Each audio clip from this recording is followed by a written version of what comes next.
Hello, everybody, and welcome to episode 136 of Crunch Time with the N326 duo. I'm your host, Sam Godsey, and with me today, as always, is Tanner Dyslin.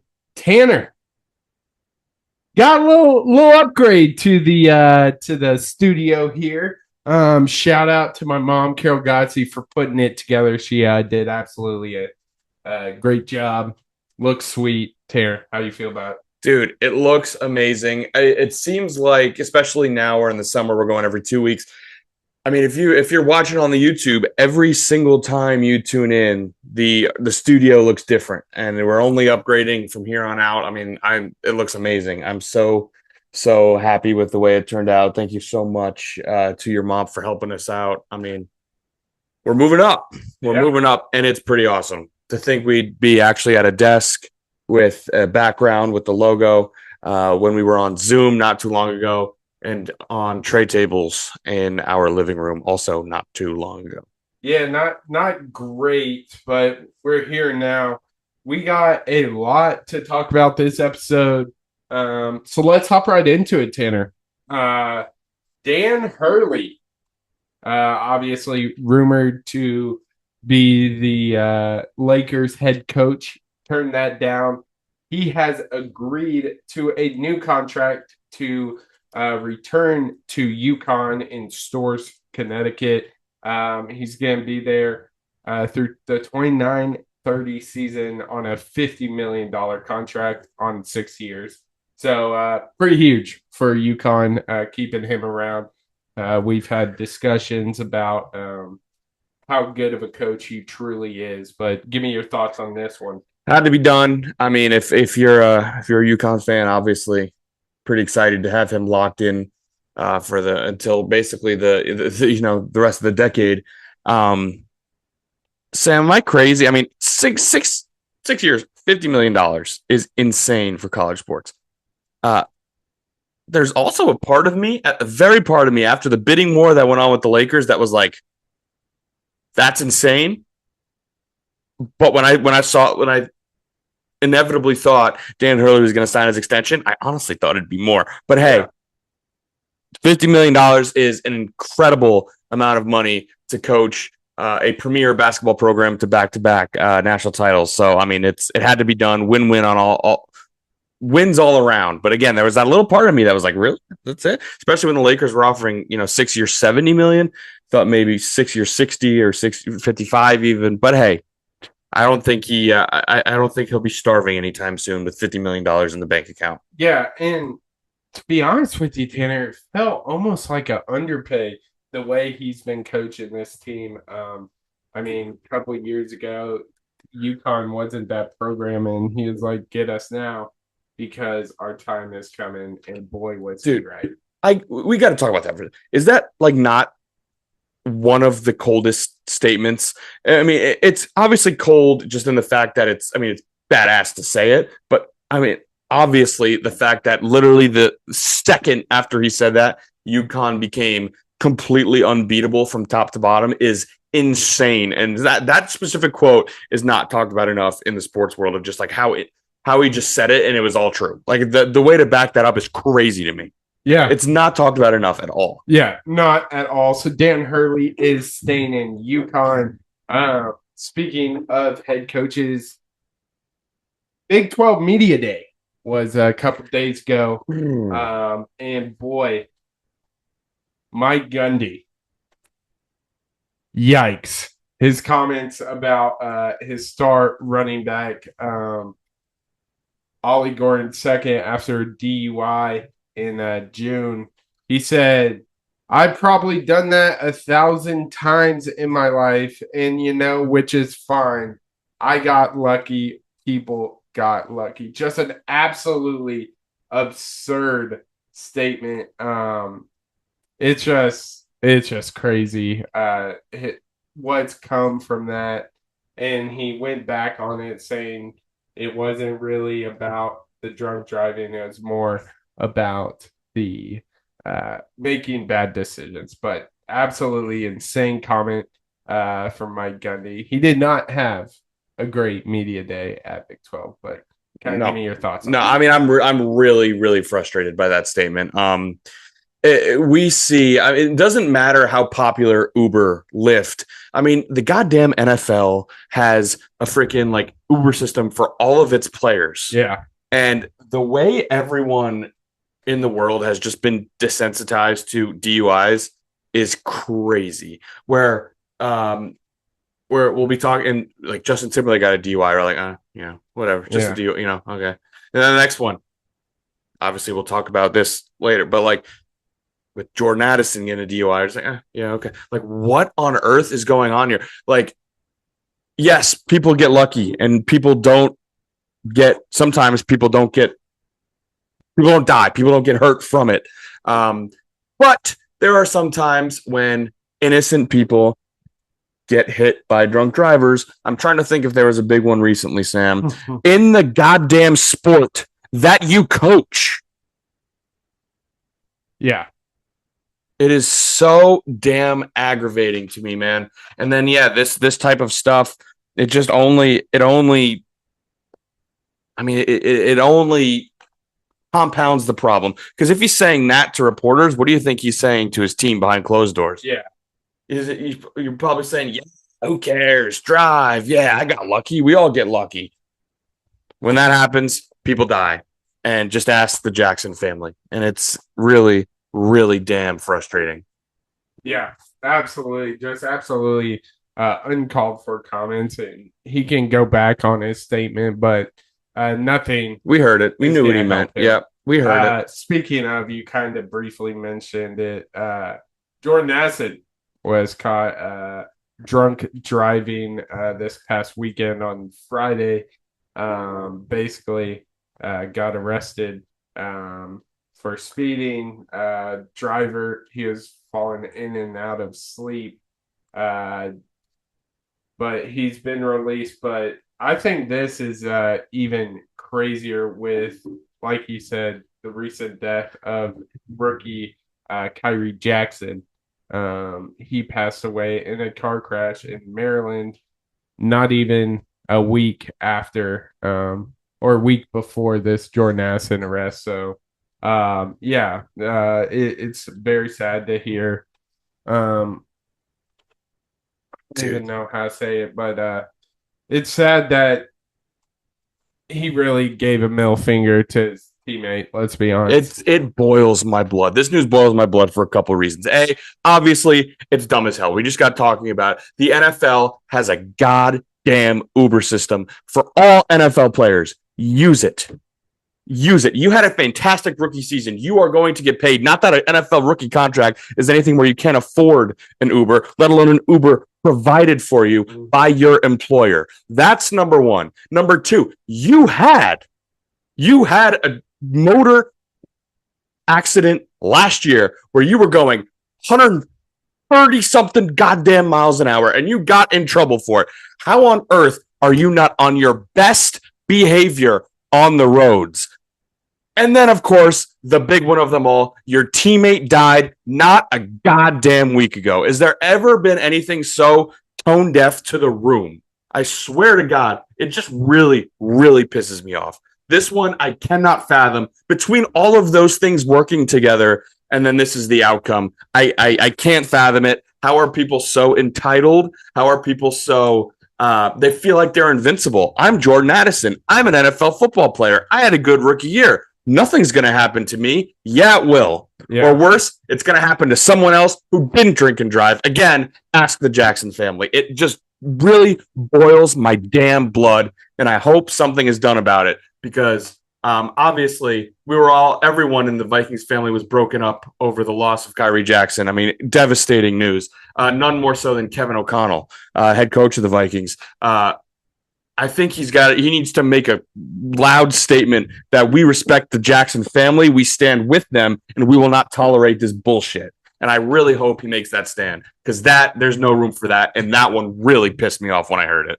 Yeah, absolutely. There's no place for that. Like you said, you mentioned that the NFL has that Uber program. Not only that, you're a multimillionaire. There's no reason for you to be driving drunk. Absolutely insane. The fact it keeps happening and it seems to be happening more and more as the day continues. But let's pick it up a little bit here, Tanner. Let's talk some footy. Copa America Football is life. happened last Sunday. We're recording on Tuesday. And Argentina wins the Copa America in 1-0 fashion against Colombia. Talk to me about this game. Yeah, I mean, obviously, Argentina won. We talked about how they were the favorite and how a lot of us thought it was theirs to lose. I think it was us and even Joseph included. But I mean, obviously, the main story here was well, there's actually two: the Messi injury and, of course, the stuff that went on pregame. Yeah. So, I mean, good for Argentina. As people could probably tell the way we talked about soccer on that episode, I'm not really sure how to break that down in depth. That's just not my forte. It was fun to watch, and Argentina obviously didn't need their best player to do it. If that's all we see from Messi on the international stage, that'll be devastating. But hopefully, the injury will maybe cause him to come back and have a little bit of a sweeter ending. But the stuff that went on pregame is absolutely insane. Absolutely insane. For those of you who haven't seen the video, basically, it was a stampede getting in. People, I think there was over 1,000 people that didn't have tickets that were in Hard Rock Stadium. But you saw videos of people climbing up in vents. Like the escalator got completely destroyed. That's insane. But yeah, absolutely insane scenes. Basically the Cone Mobile, the soccer federation that organized the Copa America 2024 has blamed Hard Rock Stadium officials and local authorities. Oh, sure. Basically, they said they were subject to decisions made by Hard Rock Stadium. And then Hard Rock Stadium basically said Hard Rock Stadium has safely hosted hundreds of world-class events in its 37 history, including Super Bowls, major international soccer matches, Formula One, NHL, college football, headline concert tours, other global events. And each of those, security was a joint effort among the organizer and local law enforcement and the venue. So it seems this was a serious lack on miscommunication between the CONMEBOL and Hard Rock Stadium. So absolutely insane. If you haven't seen those videos, go check them out. I think it was nuts, and I like it was one of those where I couldn't the final of a major tournament at an NFL stadium that, again, as you said, I have watched an insane amount of sporting events happen here with nothing ever going wrong. But I think my favorite take from all of it, it was from a fellow podcast we talk about a lot. We may have taken some segments from them. Of course, part of my take from Barstool Sports is my favorite take. We got to talk about it. I totally agree with it. This is just the indication that the USA will never be that good at soccer because it's just not happening. Like the US they're not climbing through ducks in Miami to go see a soccer game. It's just never going to happen. So, it's not our sport, and that's okay. We can say that. But that's my favorite take, so I had to highlight that one. That's a great take. We're clearly not a soccer country. We never will be because we're dominant in damn near every other sport on the international stage. We've been seeing USA in their 2 showcases against Canada. They started out rough and kind of took care of business, and then they recently played Australia, and they struggled a little bit but got that done. And this is all without probably one of their best players, Kevin Durant. So yeah. But speaking of bad players, actually, real quick before we move off of footy, a quick head coaching update. Oh yeah, right, because the last episode we released was the one where we talked about soccer with Joseph. Yeah. We talked about Berhalter. We did it. That was us. Yeah. Crunch Time reported here first. That was us. He is out. Don't really know what's coming next. It seems they're wanting the guy that coached Canada. We'll see if that happens. Yeah, I've seen a few names. I don't know anything about the names. No. Just what other people say, I want this. Then I'm immediately like, yeah, I want that. Yeah, exactly. So I know nothing about the names. I have heard that they've been turned down by a few people. So of course that leaves the chance that we end up hiring Berhalter back for a third time. It'd be crazy. That would be crazy. You can't find anyone. Dude. Jason Sudeikis. That's what I'm saying. Like, get Nick Saban, get Jason Sudeikis, take the Nebraska volleyball coach. I don't know, someone who's just had dominance in another sport. Yeah, a winner. And bring him in and Ted Lasso this, no doubt. Yeah. Speaking of other disappointments, England. Yeah. Played the in the Euros championship finals, whatever you want to call it, against Spain.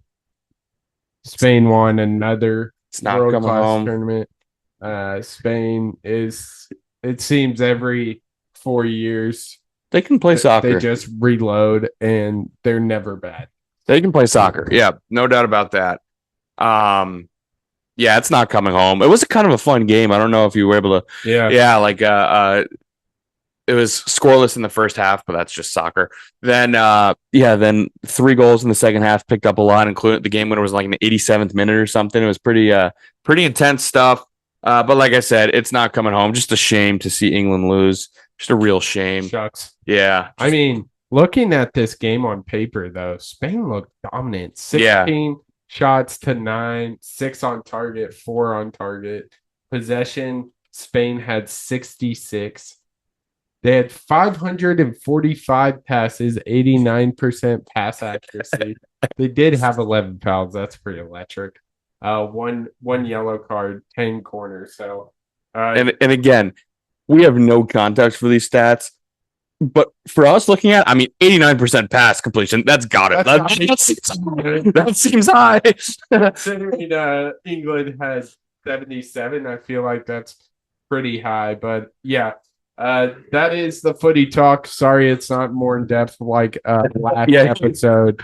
You got all we got to offer last week. Now it's just us. We're gonna stick to the footy we know more. Brandon Aiyuk, breaking news. Today, actually. Today. Finally, it's official. We all saw it coming. Brandon Aiyuk has officially requested a trade. Tanner. Clearly, this guy is a stud. We saw him with the 49ers forever. It just seems like he was always option D, E. It's embarrassment of riches. Like Christian McCaffrey, George Kittle, Deebo Samuel. Were kind of the 3 I was thinking. So this is no surprise, but where do you see this guy going? Obviously, the hot commodity is that he's kind of shown interest is the Commanders with Jane Daniels, his former quarterback, which is insane. But yeah, do you think that's a good fit, or do you? Yes, think it's a better team. Another team would be a better fit. No, to be honest, I do think the best fit is Washington, and it's a couple of things. The familiarity between the two is huge, right? Mm-hmm. Anytime you can play football with, especially two positions like quarterback and receiver, where you just so often have to be on the same page. When you can get a familiar face in the door, that means so much, especially for a rookie trying to get used to things at the professional level. And Washington's a team with new ownership. They're a team that's looking to stop sucking. They're a team that doesn't have the deepest wide receiver core. Obviously, Terry McLaurin, we commonly talk about as an underrated wide receiver. Well, him and Brandon Aiyuk together, I think, and obviously they're two fantastic football players. That could be a really good wide receiving duo and really help a rookie quarterback coming up. So I do think Washington should do pretty much whatever possible to get him. Obviously not overpay on a crazy trade, but definitely try to bring him in. Another team I'm going to throw out, I think, a team that made a few moves in the offseason, lost a guy, brought a guy in. It looks like they really struggle with wide receivers. Going to stay in that division. I'm going to go with the New York Giants. Like, they really don't have a lot for Danny Dimes. Obviously, they drafted Malik Neighbors, but again, what's a better way to take the pressure off a rookie wide receiver who is trying to shoulder the load of an entire core himself than bringing in an accomplished wide receiver who clearly has been a number 2 option, but now can take more of a leading role to a rookie. I think that would be another fantastic fit. And then another one I'm going to throw out there, of course, is the Patriots. I mean, they haven't had a wide receiver in what seems like ages, but they don't have Tom Brady around anymore. Obviously, Drake May, another young wide receiver who could use some help from an experienced wide receiver. So I'm looking towards the young quarterbacks. I think he's a great get for a team that's on the rise with a young quarterback or a young wide receiver looking to really develop that relationship. Yeah, I think all those options. Like I said previously, I think the Commanders are the front runner. It's the obvious choice. But going on the other side of things, you kind of mentioned these young quarterbacks that could use a guy. How about the Chargers? They damn near lost all their offensive weapons. Keenan Allen is gone. Mike Williams is gone. Austin Eckler is gone. So throwing a established wide receiver into that offense, that team's going to be bad. I just completely forgot about them. They're not going to be good, but that's a team that could make a move for Brandon Aiyuk. Do I think it's going to happen? That's the thing. Like, obviously, I totally get what you're saying. Will Jim Harbaugh trade for a wide receiver and not a running back? He's Mr. Offensive Line, Mr. Run the Ball. Will he trade for a wide, or I guess will the GM give him a wide receiver? Something tells me of all the positions on his wish list, which seems like the Chargers need a lot of help in a lot of places. Yeah. Wide receiver might be pretty low because of his desire to run the ball. Yeah, and this is an interesting team that Yahoo Sports threw out there. Probably won't happen because the cap situation's a little different. How about the Detroit Lions? Brandon Aiyuk and Amon-Ra Brown with Jared Goff and yeah, I mean they'd be nasty. It's all about what does Aiyuk want, right? Because I mean the Lions aren't the 49ers, right? They're not as good as the 49ers, but if he goes into that offense, I mean Amon-Ra is already the established number 1. Mm-hmm. You have a great tight end in Sam Laporta. Obviously, you can see the comparison: Laporta, Kittle, Iowa guys, good tight ends. So he might again fall on and even Jahmyr Gibbs is kind of a diet Christian McCaffrey. You can use out of the backfield. Obviously, insanely fast, can play all over the field. So they'd be really good. It would be an awesome fit. They'd be really good. Just what does he want? Because he might not see the higher target share. It seems like he might be desiring from a move on from San Francisco. Yeah, absolutely. So that is definitely one of those off-season moves that everyone I think is going to be tuning into. And a rather late one. Which it's interesting though, because specifically in this case, the 49ers they don't need to, right? They can. I can't remember if Debo officially requested a trade or if there was just. I don't remember. I don't remember if that ever broke because I do remember there was some growing dissent between the two sides, and I ended up coming back. And we talked about Aiyuk, and I think we both said we thought he was coming back. Maybe that could be an old take to suppose given today's news, but they don't have to do anything, and obviously bridges can be rebuilt between the two. So if they were even burned in the first place. 49ers still have a chance to calm the storm and bring him back and solidify probably the most talented team in the NFL, Yeah. staying that way. Yeah. It's going to be very interesting to see if that bridge is actually broken or if I just want a change of scenery. Speaking of these guys that I love the segues today, by the way. Aren't- Speaking of aren't really panning out the way things thought they were. Let's talk about Mr. Bronny James. I love that because I know what you're saying. I would love to know if someone out there thought he was going to be good. Just For sure. Just to point and laugh at him and be no like, way you there moron. Everybody knew except for you. And of course, the Tatum clip is absolutely hilarious. Brown. Jalen Brown. Jalen Brown. Brutal. Mistake. Jalen Brown basically said, I don't think he's pro. Turns out I don't think he's a pro. He's gonna so be right. He's Hey, he is a pro gamer though. Won the COD tournament. Who else doing that? Stick to the sticks, my boy. Yeah. Because you have 15 points, 6 for 26 from field goals. Has he made a 3 yet? No. 0 for 12. For 12. 3 games. And these are like borderline NBA guys, G League guys. Like this is like this is the summer league. We will probably see. A summer league roster maybe has it has the draft picks from this year, so that's 2 to 3. I'll have the draft picks from last year, 2 to 3, so that's like 4 to 6 players that will probably be on the roster. It may have a 2-way guy, couple 2 ways, probably 2 ways. That's 6 to 8, and then everyone else is playing in Europe that next year. Like everyone else is just not gonna be on the team, and. Yeah, it's not looking great for Bronny. I mean, his first game he got absolutely crossed up, which was awesome to see. We got a Bronny hater in here. I think, yeah, I am a hater. Hate to see it.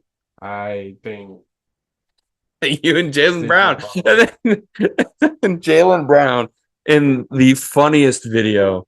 Dude, just I don't think he's a pro. Of course, talking to Angel Reese and someone else who I don't know. Damn, you don't know ball. Who is it? No, I don't. Ball either. But anyway, and then after, of course, the camera caught it, and Twitter and X, of course, jumped on the bandwagon of like he said, Bronny's not a pro. Excellent move by the cameraman, by the way. Shout out. He knew he read the lips, and knew for a fact that he had a banger on his hands when he saw what he had recorded. The other one was his girlfriend. I'm gonna butcher this name. It was Jalen Brown's girlfriend? Yes. Former WNBA player, Kayseri Gondrezic. Nailed it. Let's see this. Yeah, it's not happening. Kayseri Gondrezic. But known WNBA star, yes. He was with her and Angel Reese, and that was hilarious. And then, of course, X finds it, and people start talking about it, and it was very funny. Of course, he has to backtrack it, and he said, "Oh, I'd love for this young kid to be." And in the funniest old tweets exposed, and probably the quickest old tweet exposed, when Jalen Brown was not picked for the USA team, he tweeted out, "I'm not afraid of you and your resources." I think he's afraid of Braun and Braun's resources. Yeah, the way he ran with his tail in between his legs after that one. Yeah, if you're gonna make a comment like that, you own it. You got to own, especially to your rival. You got to own that. Be like, he sucks. Very fun. Turns out he does suck. That was an absolutely hilarious, very funny stretch on Twitter last night for sure. And then finally, last kind of weekly headline for us. Tanner. We got the release of college football 25. I feel like we had got to give ourselves a round of applause. We made it. How long is it? 10 long years?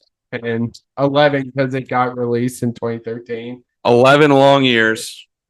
It's fucking incredible. I was gonna say, I It's hope so you're not good. looking to me because I don't It is have it yet. So so you need to take good. this one. It's I had pretty high expectations going into this one. Um, and it has exceeded every expectation of mine. The gameplay is not a Madden reskin. The presentation is absolutely insane. You got Reese Davis, David, David Pollock. David Pollock. You got Kirk, and then Jesse Palmer on the other Yeesh. call. Or yeah, not great. He's the Yeah. sideline Nah, reporter. dude, Jesse Palmer's the worst. So he's like David Aldridge in 2K. You can skip him. But Go back to the Bachelor, Jesse Palmer. the Baking presentation championships. the presentation is absolutely incredible. They have the wave for Nice. the Hawks. They have the swarm. They even have the song for the wave in there. Like that like wave on wave or whatever. Yeah. Wow. Yeah, it's pretty crazy. There's dynamic fans. So like if you're in dynasty mode, if you start sucking, the fans go like attendance goes down. If it's snowy, the fans are all like bundled up. It's crazy. So it's not like the 2014 graphic like colored dots that are just they're all doing the same like forward. Yeah. arm pump and then they're clapping and doing that. You're down 48-0 and they're going. Yeah. Yeah, it's pretty electric. Been playing a lot with Iowa, obviously. But I played against Arkansas. They have the Calling the Hogs. Oregon, they have the duck running out, riding the motorcycle. They have push-ups. It does. It does. Because I dropped like 60. No. On Oregon. But yeah, it's an incredible game. Speaking of Oregon, the uniform thing, yeah, is freaking sweet. Mm-hmm. So I don't obviously. So what they're like releasing uniforms in the game along with Oregon's because every year they have like so 5. They're gonna be updated throughout the season with the new uniforms, which is great. Is it just for Oregon or is it just for everybody? Like I assume it's for everybody. I hope it's kind of shitty if it was just for Oregon. But Iowa's alternate. They don't have the blackout that we saw. The Ohio State game. With the Ohio State game. They have the yellow though, right? The yellow, which is pretty sick. And they have the black pants. They have the black pants. I'm trying to think of any others that I've seen.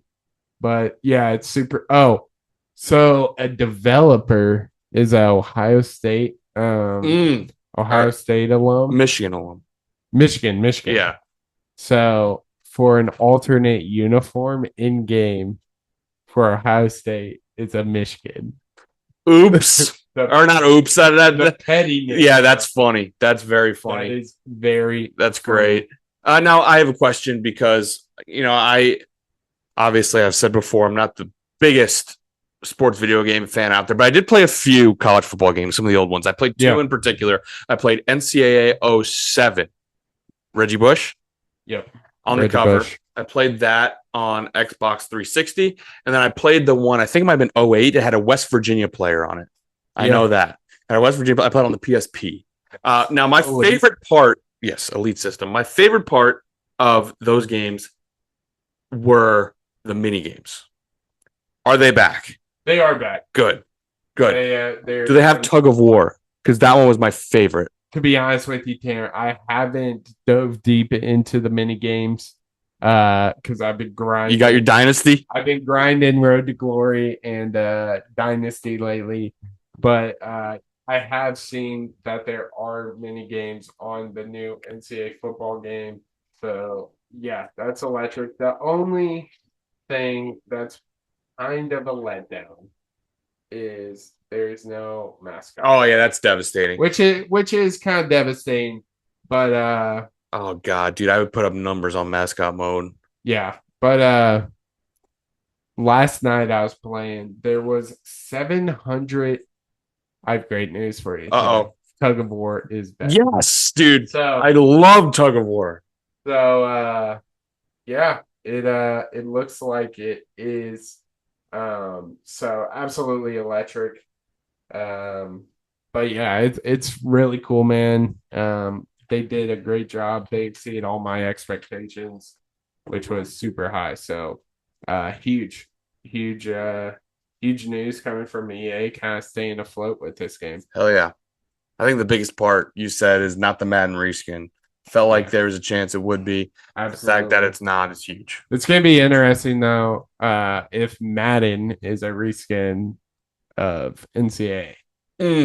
If they had the resources to build two different style games, we'll see. Oh, they have actually the resources about whether or not they I won't see because I'm never again. But yeah, super excited. We're debating on doing a dynasty on the YouTube channel. So we'll have more news about that. See if we do that. We'll pick a random team and see how we do.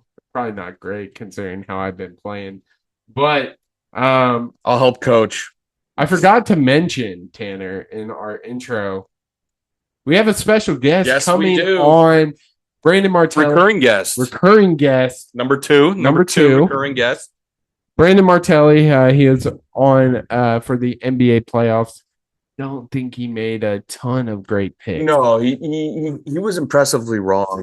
For his predictions in the NBA playoffs, he did say the Knicks would beat the 76ers, which did happen, and what is the most important series in my heart. Oh, speaking of, by the way, before we move on, oh yeah, we also Jalen Brunson taking a team-friendly deal, leaving $110 or so million on the table. That rocks. I mean, it just doesn't happen. Like, yeah, it just doesn't happen. Crazy. That's the power. People are making fun of the Knicks playing like, oh, how are we going to beat the Celtics through the power of friendship? That's the power of friendship. Signing for 110 less than your market value, $110 million less than your market value is the power of friendship. So you can bring in another star. Yeah, and also reports are Mikal Bridges wants to do the same, and is interested in signing a longer term deal below market value. There you go. So bringing in Omari Spellman. Yeah, he does play for the Lebanon national team. So huge for Omari. He also played for the Anyang Jungwon Jang Red Boosters of the Korean basketball league. Huge. So also big signing for the New York Knicks. They got Campaign. Oh, nice. Phineas himself, Dorito Chip himself, Triangle Ass Head himself. They got him. So it seems like he might fill in backup point guard roles because the Knicks are desperate for a center. So it seems like Miles McBride might be on the way out. He might be, my prediction, a Utah Jazz, and Walker Kessler comes back to the New York Knicks. That would be awesome. I would love that. But the Knicks are doing stuff, man, and it all starts because they have cap flexibility. Because our king, my king, I don't know why I said our. You're not a Knicks fan, unless you want to crown Jalen Brunson as king. I'll take your center Isaiah Hartenstein and be the number one seed at the West. That's fair. All right, that is totally fair. And look at both of us losing in the conference semifinals. Who else doing that? Who else doing that? Oh man, that's great. But yeah. Guest Brandon Martelli coming on, breaking down some MLB for us. We are in the All-Star break. We got the home run derby, which we'll be touching on, the All-Star game, which we are watching right now. And top of third, we got home run NL3. Guess who it was? He bet on that for sure. Sugoi, my guy. Shohei continues to be the best player on planet Earth. That was crazy. Literally, as you were saying it, he cranked a 3-run dong. This guy is really good at baseball. Jeez, holy crap. 400 feet. Not bad, but we'll obviously this game will be over by the time we have this episode out. And so we're going to dive in to some MLB with Brandon Martelli. Also, after the MLB, he's joining us for our second Give Me Five, our Mount Rushmore style segment. This one's going to be, you want to say it?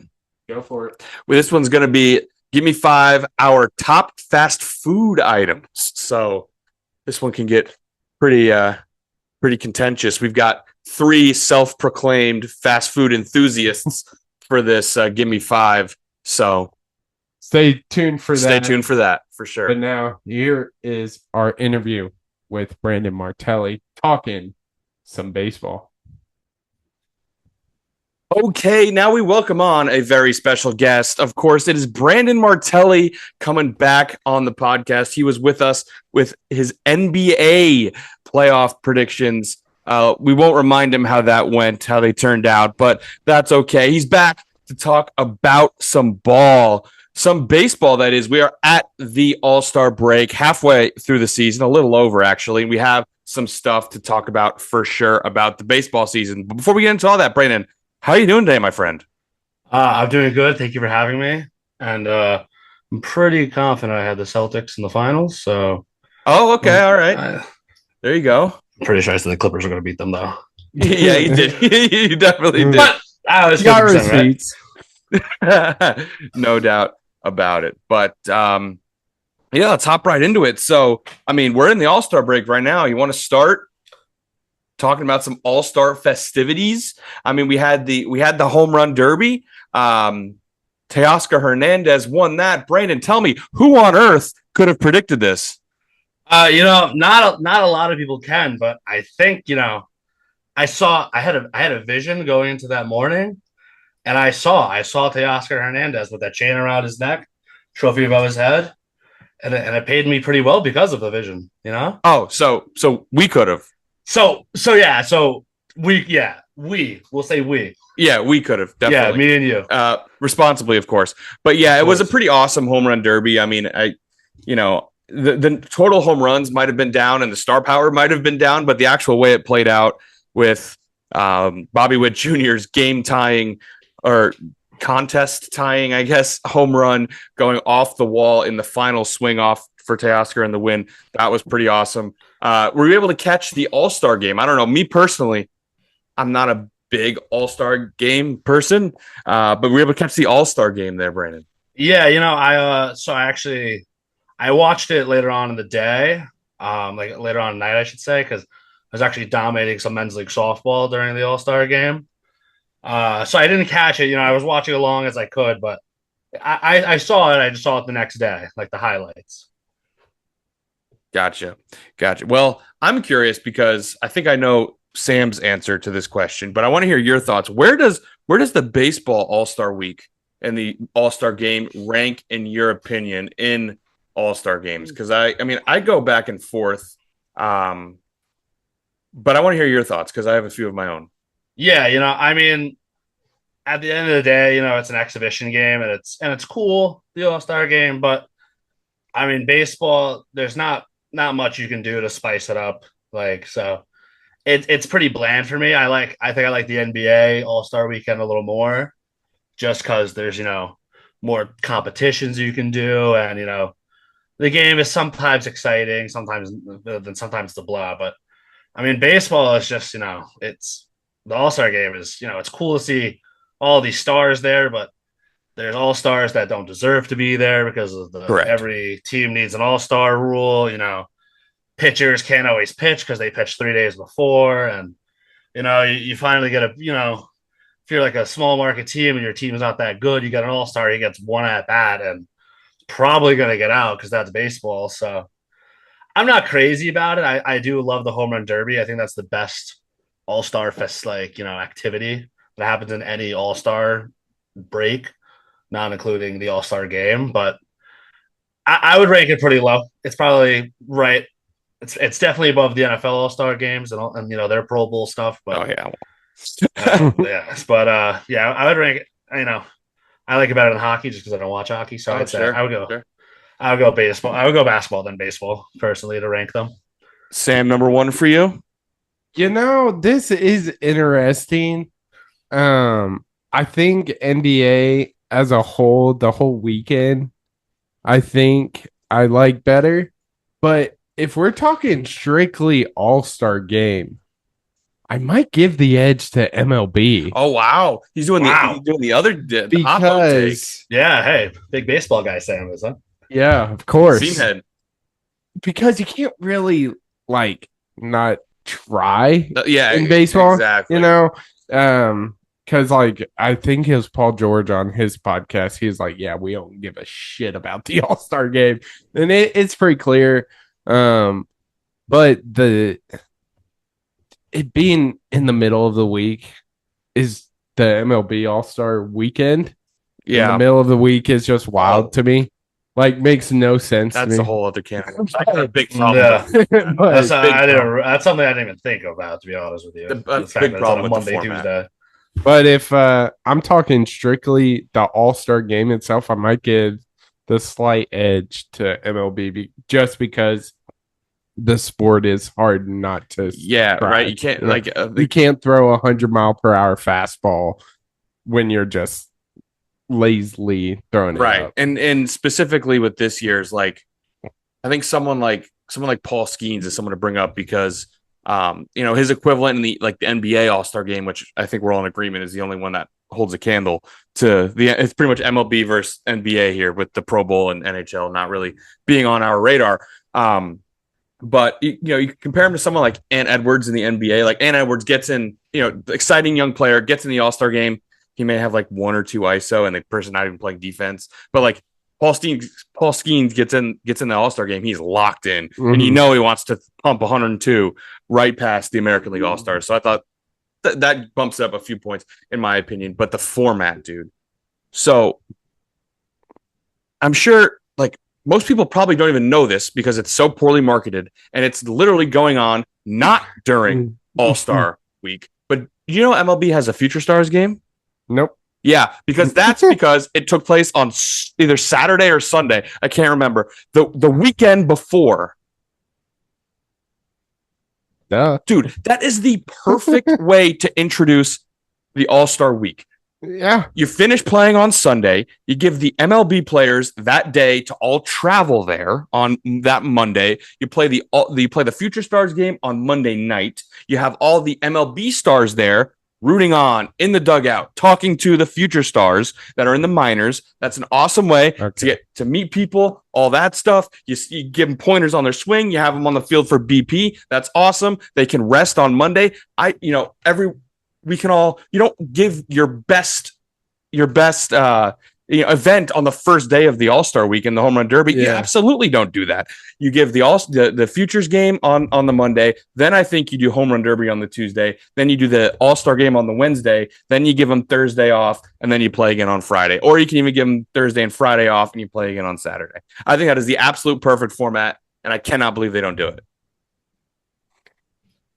I'm with you, dude. Like that. I mean, obviously, I did know that this weekend was the Future Stars game. I watched clips of that. But like, yeah, dude, and also like the MLB draft was Sunday. Yeah. Nobody knows that. Like nobody's paying attention. Like they don't market these things at all. But then, you get to the season, everybody is hyped for Paul Skeens to come up, Jackson Holiday to come up. You got Y. Langford made it right off rip this year. But you got to market the only people who follow those teams. Like as a Yankees fan, I wouldn't know that the draft was that day because I don't have the top 5 pick. So it's just it's so bad how MLB is marketing their game. All these blackouts that occur. Oh, yeah. They don't promote their game the right way as the other sports, and it's I don't know. It's just I don't get it. And they wonder why people are losing interest in. Yeah, they wonder why the sport's dying. Yeah. I can promise you, the Ghost Runner isn't going to bring people back. It's being able to watch the damn game is going to bring people back. But we could talk about that for days. So let's not. Let's actually. So I do have. Why is the draft in the middle of the season? Dude. That's a great question. The only thing I can call Rob Manfred if you want, but I don't because so the guy from Florida, Jack Caglione. Yep. He was first rounder. Can he immediately start in like the minors? Or does he have to wait to the start of next baseball season? I think they have like a rookie ball Rookie ball. So when you get drafted, ball you usually go to like rookie ball Gotcha. level that like, starts yeah. after the draft, and then they have like a fall league. So one thing I would say is the reason they probably do the draft during the middle of the season is just because like obviously they're playing at the same time. So there's not really a time to do the draft. Like if I'm a junior and I'm debating to go into my senior year or not, like if you do the draft in the winter, I already have to like decide if I'm going to play college ball my senior year or not. So they probably do it then, just to be like, just so you don't have to be like last minute be like, hey, sorry, coach of Vanderbilt, like I'm actually backing out. You have to go find a new shortstop from the dining hall. Yeah, that makes sense. Yeah, that actually does make sense. That's a good point. It's still brutal though. Like just something about in the off season when there's no sports going on, being able to look towards the draft, and when and the draft is at like 3:00 in the afternoon. Like it's not even like it's at nighttime. Yeah, like every other draft. Yeah, it's bad. It's bad, no doubt about it.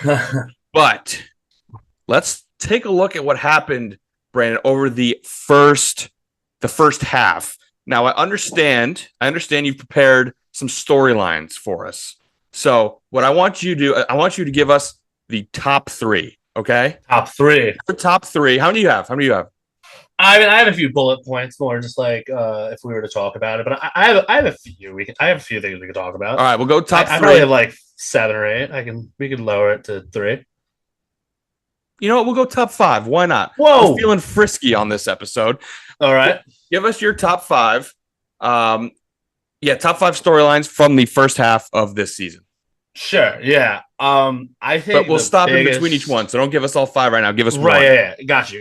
Yeah. I think the biggest storyline of the season so far is it was more at the start of the season too, and preseason was the amount of injuries to big name pitchers. Yes. You look at we're talking about the All-Star game. You look who's in the All-Star game. But like you got to look at like who's not in the All-Star game, all the people that got hurt. Sandy Alcantara, Cy Young winner, he's not pitching. Jacob deGrom has yet to see the field this season. Like Max Scherzer just got back. Verlander, like I think, has just got back and hurt again. Was out. Can you name someone that's not a former Met or Spencer Strider? There you go. Brave. He hasn't pitched at all. Garrett Cole just came back. Like Cy Young winner, Garrett Cole just came back. Sandy Alcantara hasn't seen the field yet. No, it's just a lot of injuries. Random Astros pitcher here got hurt. I mean Framber. Framber. I think Javier is down, Urquidy, right? Or Luis Garcia. Urquidy, I think he's had double Tommy John surgery the past 3 years. Like he keeps getting it. But just a lot of injuries to these starting pitchers, and it's that you pay big money for an ace and then they go down, that ruins your whole season. Yeah. No doubt about it. Now, I'm curious, do you have any thoughts on maybe why that could happen? Is it a chasing velocity thing? Is it just a general arm care thing? Like what do you think? Yeah, I mean, my best bet is that it's the fastball, like the four-seam fastball, is like kind of like gone or away. chasing spin. Everybody's trying to get break on these balls. Everybody's trying to get the highest RPMs they can get. On top of, I'm going to try to hit 100 every time I throw a fastball. Right. So a combination of that, less time in between pitches. I know a lot of pitchers are talking about it. And the pitch clock. The pitch clock, with the pitch clock now, it's less time to get your arm ready. So I'm not a pitcher. I caught in high school and college, so I can't really relate to that all that well. But I think it's lack of time in between to, I'm giving my all every pitch, 100 pitches every 5 days. Yeah, especially with how unnatural it is to throw a baseball in general. So that would be my guess. Those are some good points because immediately, I think everyone thinks of chasing velocity. You want to hit 100, you want to hit 100. I didn't even think about chasing spin, the way your arm breaks and how hard that is and all your tendons, and then even the pitch clock as well. Those are some pretty interesting points. I mean, hopefully, obviously, believe it or not, I'm going to make the bold statement here. We here at Crunch Time do not root for injuries. So we don't like to see this. Sam, we disavow injuries here. I disavow injuries live on the pod. Yeah, I disavow injuries. Sam, you disavow injuries? Depends. Whoa. Wow. Uh-oh. I'm a hater. Uh-oh. Hater at his core. Grade A hater. All right. Okay. All right. Gotta own it. Gotta respect it. But yeah, I mean, it sucks, and hopefully we can figure out a way to get it right. Yeah, I agree 100%. Numero dos. All right, I'll throw this in there for you, Tanner, because it was pretty fun, that month we had. But the gay / grimace Mets. Get it right. You, the Grimace, the gay Mets powered by Grimace. Gay Mets powered by Grimace. Sorry, I didn't know what we should say. But yeah, man, that was, the Mets were at probably the lowest they could have been all year. Well below. I think they were 12 games below 500 at one point, something like that. Yep. Well below 500. Everybody's like, we got to trade Jeff, Pete, get rid of whatever starter we can. JD Martinez will be, we'll get good stuff for him, get some good prospects, get rid of everybody, Luis Severino, all these Mets players. And then Grimace shows up, he throws a hell of a first pitch. And then next thing you know, they're in the hunt for the wild card. They're not gonna win their division with the Phillies and the Braves there, obviously. But dude, like they just considering they were the lowest of lows, and then became one of the most fun things in baseball, one of the most fun stories in baseball. With how they were playing, Lindor taking off during that time, all-star snub. It was just so fun to watch. Even as a Yankees fan, I think it didn't help that they were going through a little bit of a slump when the Mets were taken off. But it was awesome to see. Yeah, and honestly, when the Mets are rolling, Mets Twitter is probably the funniest thing in the world when the Mets are rolling. Those memes funny. And everything was crazy funny. Yeah, no, I mean it was a really interesting month, going from the lowest to the low, as you said, 12 games under, 19-31, which coincidentally was the same record of the 2019 Washington Nationals. How did they end up? They won the World Series. But anyway, Mets were 19-31. One of their pitchers threw his glove into the stands, said he plays on the worst team in the MLB, doubled down on it, then turns out we just had a Latin American pop star in the minors, and he comes up and everything takes off. Grimace throws out the first pitch. The offense becomes incredible. We mentioned the deadline, which we'll get into later. I mean, I still think if they could get like a nice stick of juicy fruit for Jeff McNeil, I'd say do it. But other than that, yeah, it looks like they have to make some big time decisions at the deadline. I personally am a big fan of note number 2. That's just my take. I'm shocked by that. No way. Yeah. But just fun fact for you, Tanner. I know you mentioned the Nets. I'm so dumb. The Nationals, record when they went to the World Series. Just fun fact. The Mets are 49-46 currently. Do you know what happened last time they were 49-46? I believe they went out and got Yoenis Cespedes and went to the World Series. 2015, they went to the World Series, 49-46. The stars are lining. The stars are aligning. Could be. Oh man, yeah, it'll definitely be an interesting second half. With the big ticket being that deadline for sure. Yeah. So yeah, my next point, I'll go stay in the same state. I'll go with the Yankees here. Obviously, Yankees fan, so have to talk about them a little bit. But I remember, when we would talk, the Yankees were on such a high. They were the best team in baseball by far. First place all year round. And then, June 13th, I think was the day, the past month or so, a little less. They just fell off hard. They've won 3 games. They won 3 out of 14 games. They couldn't score a run. It was just so bad considering they were on such a high. And, Aaron Judge is probably the American League MVP again, and they just keep wasting his talent, like wasting his prime by losing these games constantly. It sucks to see. Yeah, I mean, the Yankees season has been. I mean, it's literally an exact opposite of the Mets, and the way the Mets were so bad for so long, the Yankees were so good for so long. They've just now recently flipped. It's just that the Mets rock bottom was only 12 games under 500, so they were able to come back, and the Yankees top was like 28 games over 500. Yeah. So their slide, they're still able to maintain a little bit of a cushion certainly on the wild card. Going to be a fight to the finish in the AL East, which should be a really fun down the stretch. But man, you know what? I'm also a fan of the third point. Yeah. No, I know that stinks about the Yankees, though, man. I'm sorry about that. Oh yeah, thanks. Yeah, thanks. Yeah, I know. It kind of sounds a little ridiculous when they're still 58-40, like one game back of first place in the American League, let alone their division. But like, it just we're on such a high. Yeah. I remember being like, "Oh, dude, I would die for Alex Verdugo." Yeah, like I love this team. Oswaldo Cabrera, like, inject him into my veins, into my soul. DJ LeMahieu's coming back. Let's go. And now I want DJ to like go live on the moon.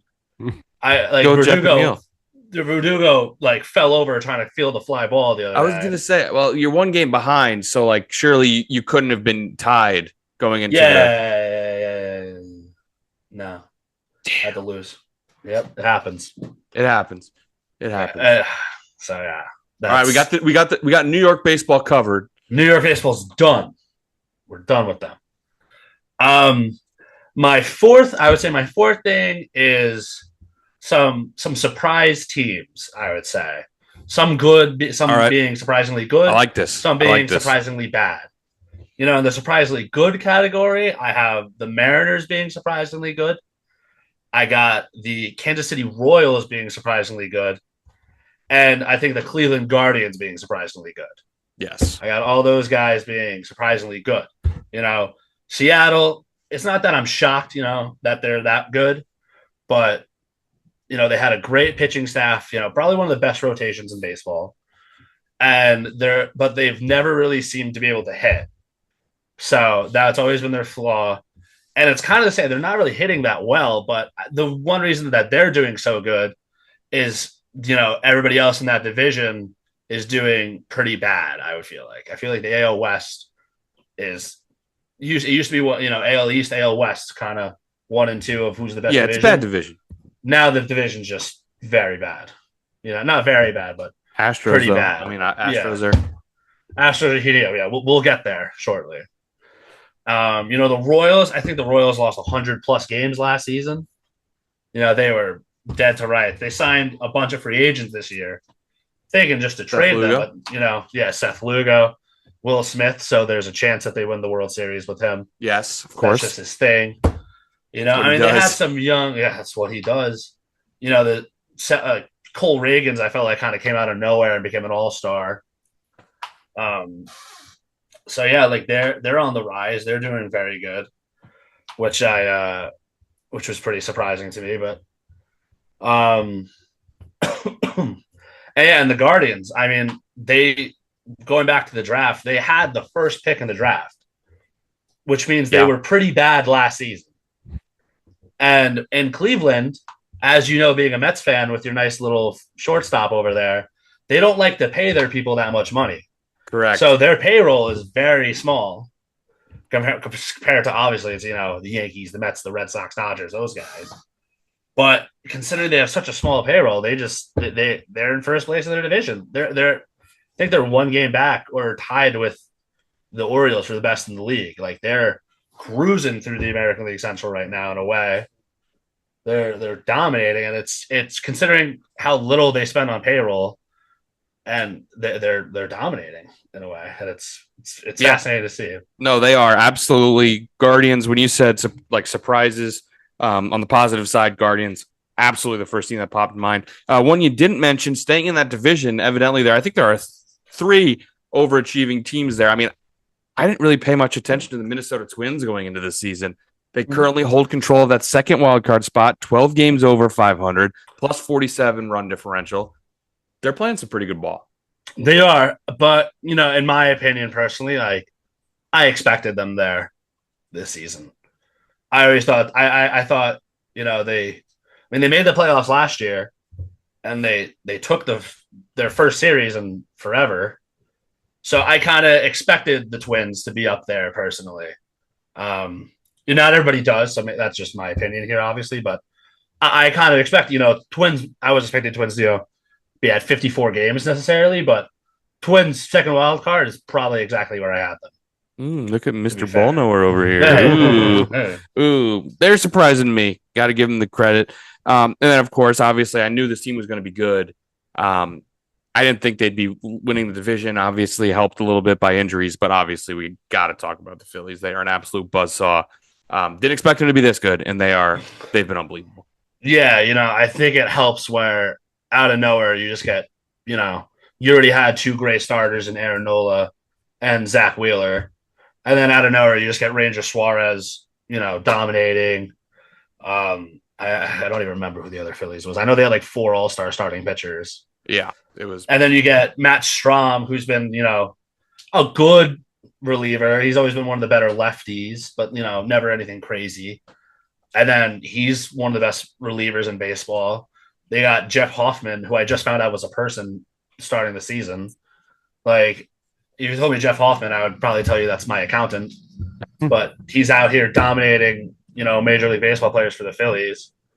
Like, they got it all. And, they've managed to stay pretty healthy. I know Harper and Schwarber were down for a little bit. They came back, but they're probably the most complete team in baseball right now. And it probably helps with the Braves, loss of Strider, loss of Acuna, so their gap, they probably fell off a bit while the Phillies are just on the rise. But, they've had an all-star Trey Turner all year. Bryce Harper's still Bryce. Castellanos, Schwarber, they're themselves. But then they got Rojas stepping up in center field. He's playing a phenomenal center field. He's one of the surprises of baseball, just like player-wise, I would say.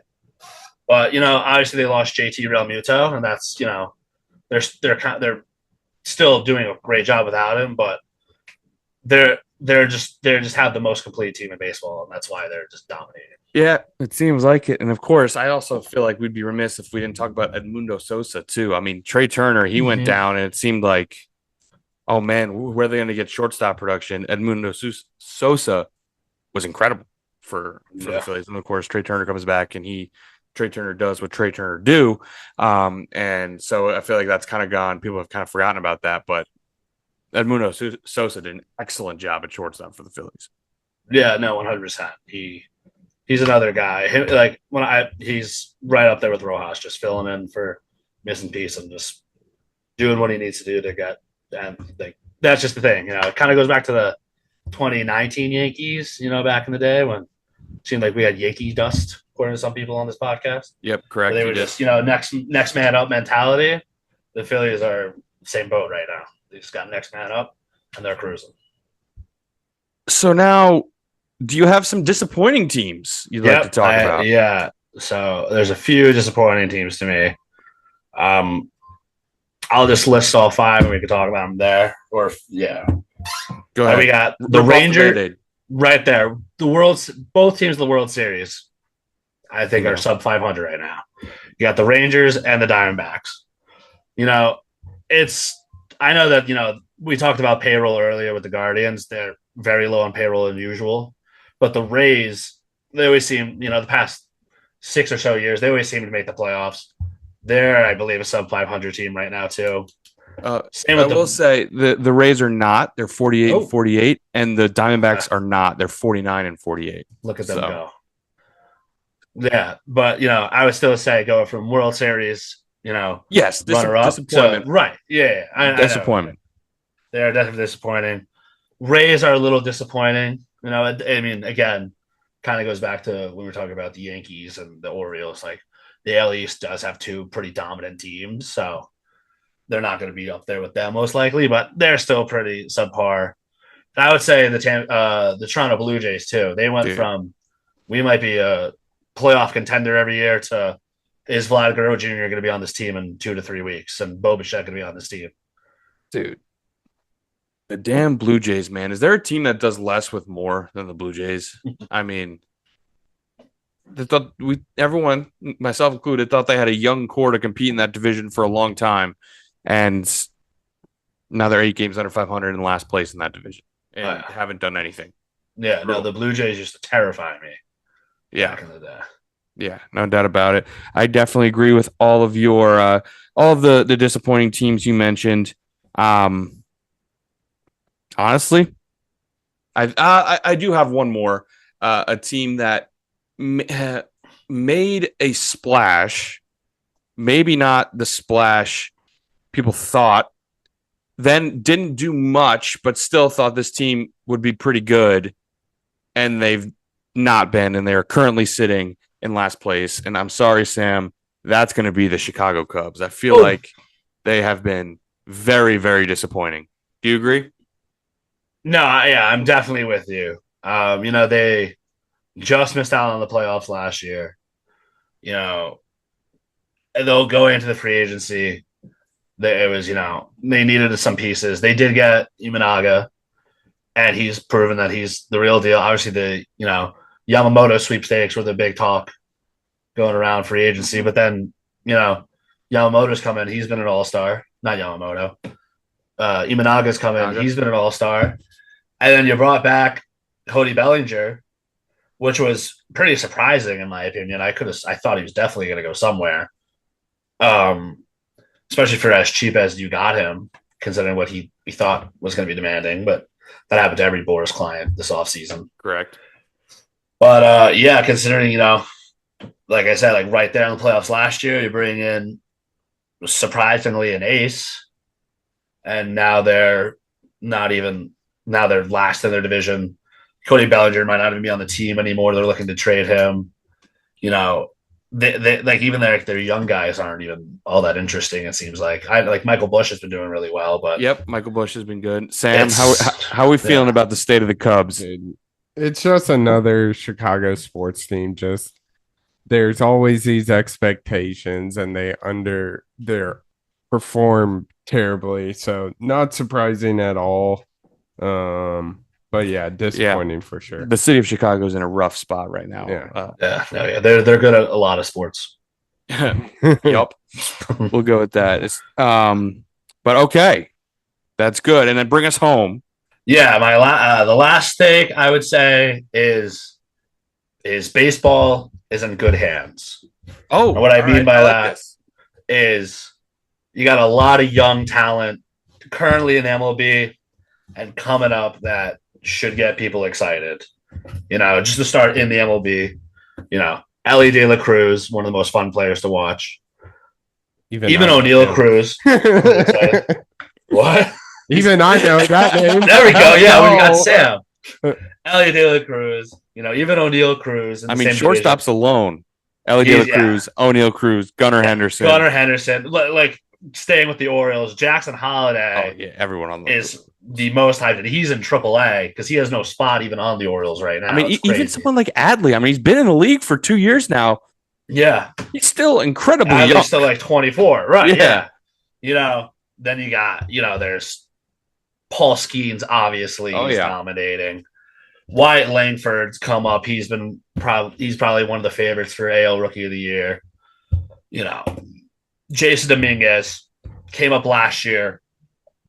Had all this hype. He was supposed to, his player comparisons were like Mickey Mantle, Mike Trout, Bo Jackson, and during 10 games he looked pretty damn good, and he'll probably be up here once he's fully healthy. He's a big name too that has been talks for years.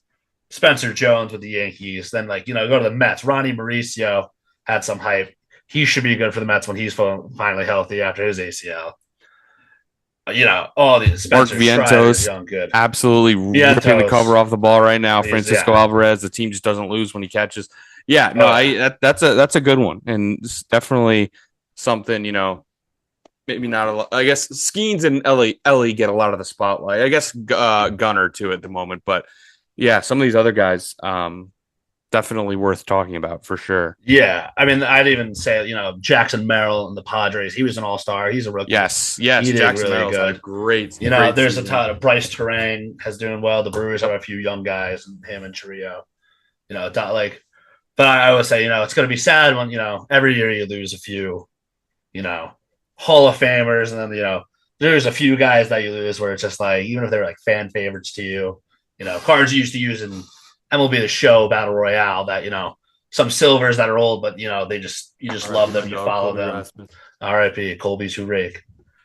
But you lose those guys, but it's okay because the future of baseball, like pit players, college kids and high school kids, they're only getting better. Like it's all the stuff, all the tournaments you can play in now, and all these different things you do. It's baseball is, as much as we say it's a dying sport because of all their blackouts and all that stuff. The younger, core, the young ball players they're building up, it's going to be okay. I like it. That's a good little recap, Sam. Yeah, absolutely. Honestly, you mentioned all these names. Unfortunately, you still have Manfred at the helm of the MLB. So it's going to be interesting to see what he does with all this young talent for sure. Can he market it? The way he's been working, I don't have a lot of faith in our guy Manfred. Yeah. Not too high on him. No, the stock is not high on our boy Manfred. But you want to switch to some trade deadline? Yeah, let's do it. Yeah, no, sounds good. So the thing with the trade deadline, I almost put this in for one of my storylines is it's a little hard to predict right now because nobody really knows who's buyers and who's sellers. Everyone would do it. Right. Yeah. We kind of talked about it earlier, someone with the Mets when they were at their lowest of lows. We were like, who won't they trade? Now it's like, they might be trying to be buyers and contending for a wild card spot. You have all these teams that are right there. There's so many teams that are like, the highest of high teams are so good, but there's not really like a second tier of teams. It almost feels like there's like the A team or like the S teams, and then it kind of goes straight to B teams. Well, there's so many B teams now because there's no A team that you have all these teams, needing that last wild card spot. I think there's not including the teams that are winning their division. I think there's like 7 teams in the American League above 500, like competing for that within like 2 games of each other. Thinking the NL, there's like 6 teams competing for that. 6 teams going for those wild card spots. It's going to be interesting to see. Yeah, no doubt about it. But of course, we're going to hop right into the big ticket question. It's difficult to predict. You said so yourself, but I need to know, who do you think is going to be the biggest name moved? I know in past years, going back to 2021, we had the Trey Turner and Max Scherzer to the Dodgers. 2022, we had Juan Soto to the Padres. Last year, was there a big one last year? I'm kind of blanking on it at the moment. I don't really, or not as big as the other two, but we were kind of spoiled with Juan Soto and Max Scherzer and Trey Turner trades. Do we get one of those? If not, who would be the highest? Who would be the biggest name moved, do you think? Yeah, I would say I think the biggest name moved. It's a little hard. Like, I think the most obvious big name to be moved is probably Garrett Crochet. I think some people might not, some people who don't know the White Sox all well might not even know who Garrett Crochet is. But he's one of the best pitchers in baseball right now. He's dominating for the White Sox. I think he leads the league in strikeouts. I'm pretty sure his ERA. I think he has a sub 2.5 ERA. It might be even sub 2. Like, dude is just insane. And so I can see him going. Another big name that I think might be on the move. We talked about them earlier with how bad they're doing is probably Vlad Jr. I could see him being on the move somewhere. I would be kind of shocked if he did. I feel like he's got a little connection with Toronto, with his dad being, a big Expo back in the day, and he's kind of been the guy that turned the Blue Jays into this good team that they are, or that they were the past couple of years. But We just I can got see done him talking on the about how move bad too. they were. This is a good team they are. But yeah, I would say him. That's probably the biggest names. I know a lot of people are saying Tariq Skubal, Yes. but I personally think he stays.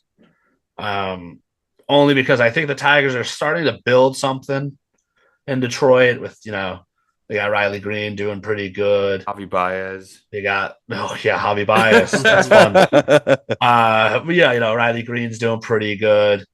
They got Colton's doing pretty well over there.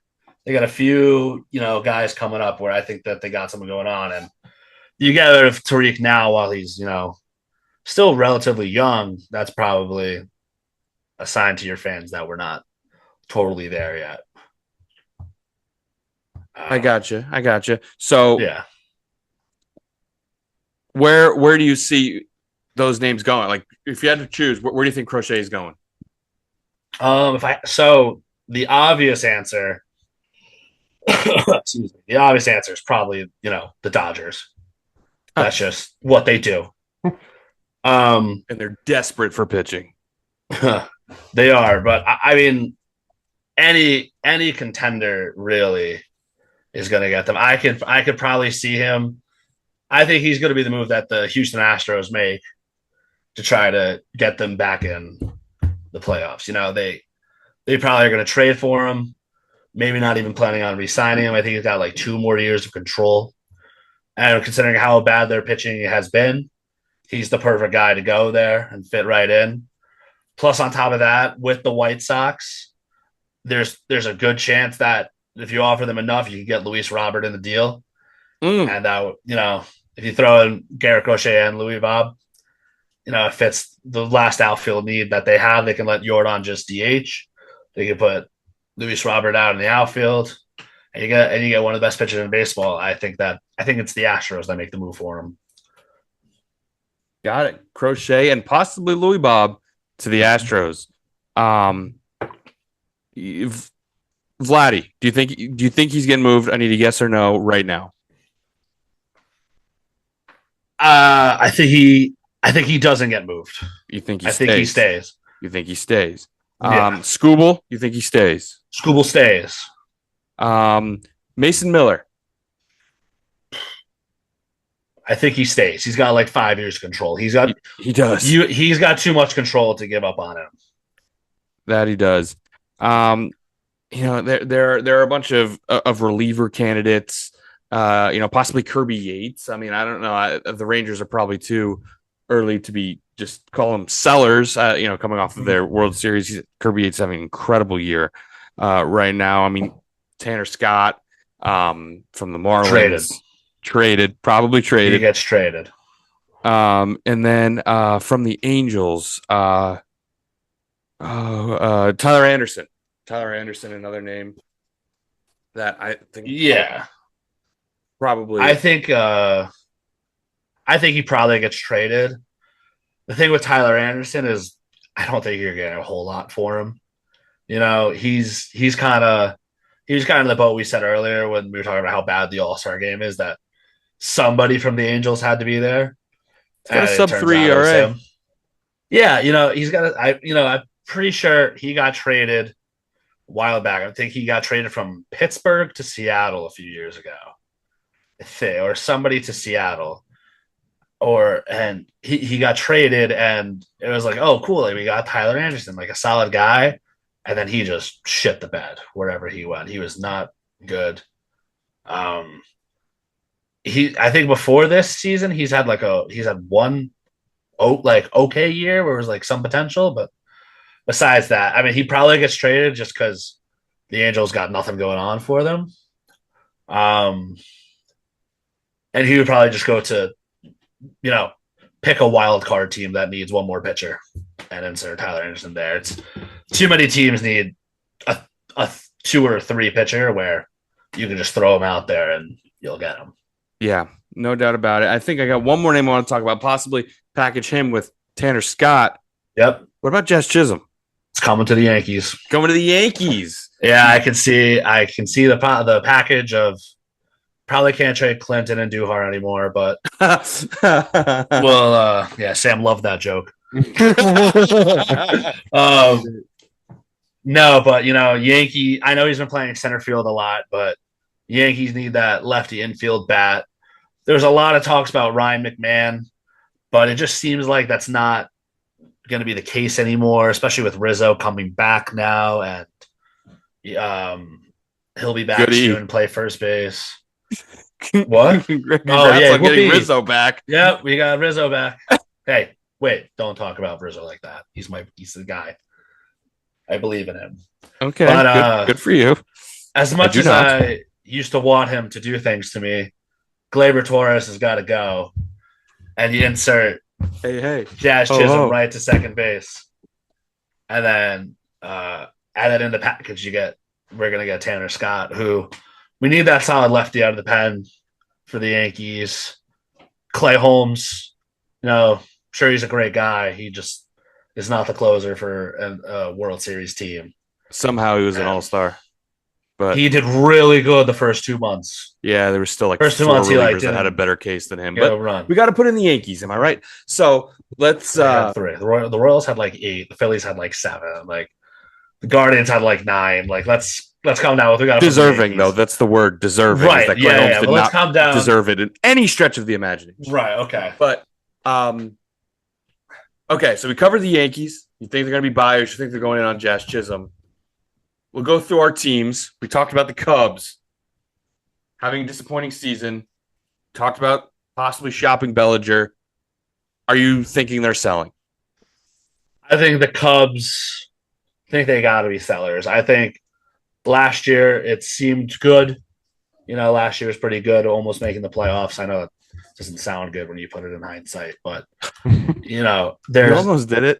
It was good. We almost did really good.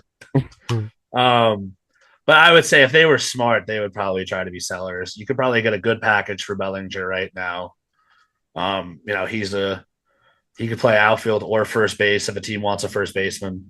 He could still do it out there. He could still track the balls down in the outfield real well.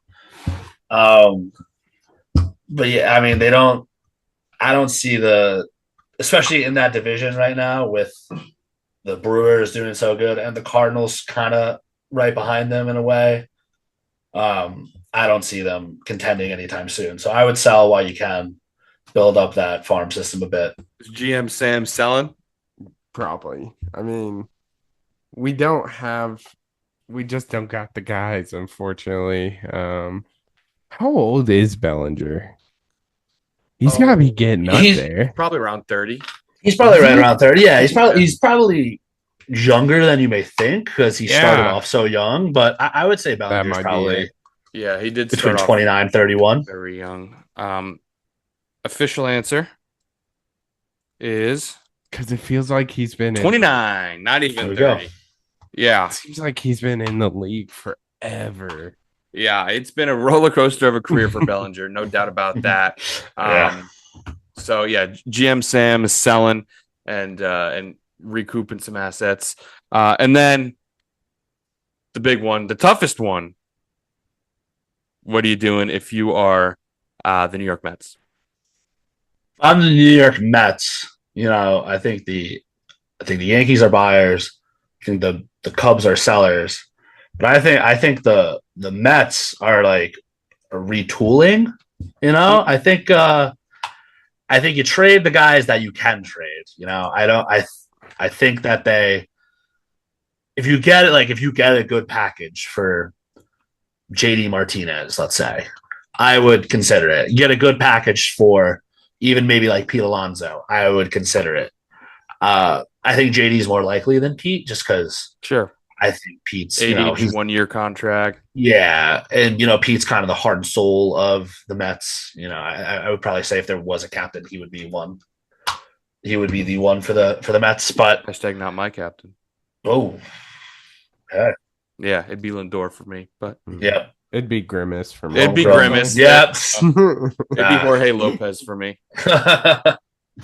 But yeah, I think you got to consider it almost as if you can get some good packages for if you get some good guys, then go for it. Obviously, but it's too unpredictable, and the bullpen Is awful.